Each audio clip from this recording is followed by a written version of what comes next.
this Halloween costume. It looks so good.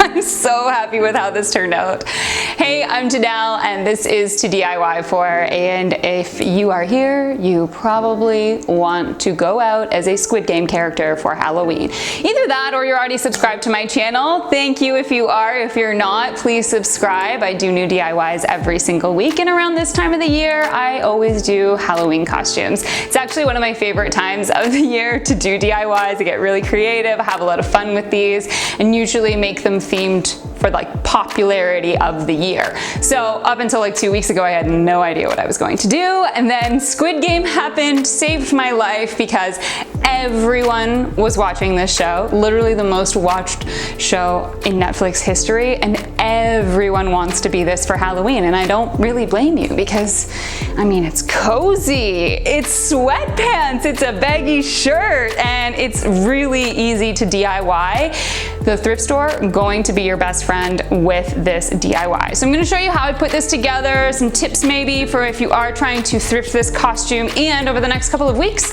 I'm going to be DIYing a few other costumes from Squid Game because, I mean, like, it's so popular, how could I not? So feel free to leave down in the comments below which costume, which character you would like me to do next from that show.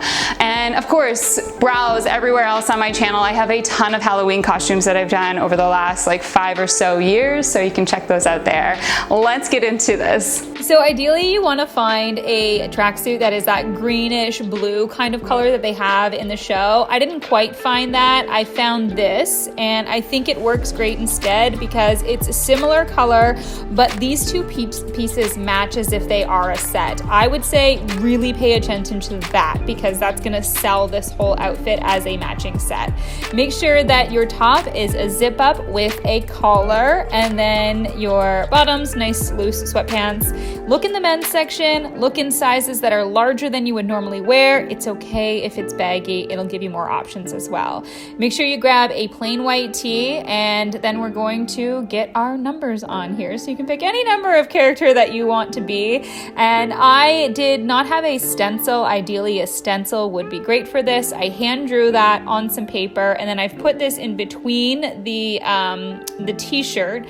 One, it's gonna help from bleeding into the underside, the other side of the t-shirt, but also I'm gonna use that as my stencil. So I mixed up together a few acrylic paints to kind of create that greeny blue color that we see in the show.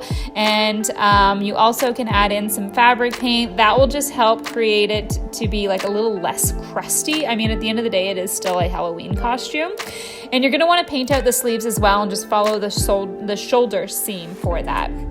So make sure you mix up a lot of paint when you first do it because there's quite a few things we need to paint and you don't want to have to mix it halfway through. So these are the two numbers that go on the sweater, one on the back and one on the front. I used some stickers from the dollar store and I pressed them onto an old white towel that I had, and then I used them basically as a reverse stencil, peeled off the stickers. It gives those nice crisp lines. It looks really good. So ideally, if you can find some stencils for your numbers, that's probably going to be the easiest and best way to go, or stickers like I used. I just simply cut out that fabric and hot glued it onto the back and the front of my sweater. The other details are the white stripes. So I found some elastic band at the dollar store, and I'm just going to hot glue this onto the top of the shoulder, and it carries down part of the arm as well if you just look at a photo online. And then I also added in the white stripe on the pants, just hot gluing that into place. And I think that the elastic is a good way to go because it has some give to it, so it's not going to be too stiff when you want to actually wear this outfit. So here is the completed outfit together. I'm really happy with how this turned out. I think the color is really quite close to what you see in the show, and I was able to match the paint fairly well. And like I said, this is such a comfortable Halloween costume. It's cozy, it's warm, and I even put in my little fake bangs to try and make myself look more like the character. I'm not much of a wig person, but yeah, let me know what you thought of this DIY. I'll be back next week with another Halloween costume from Squid Game.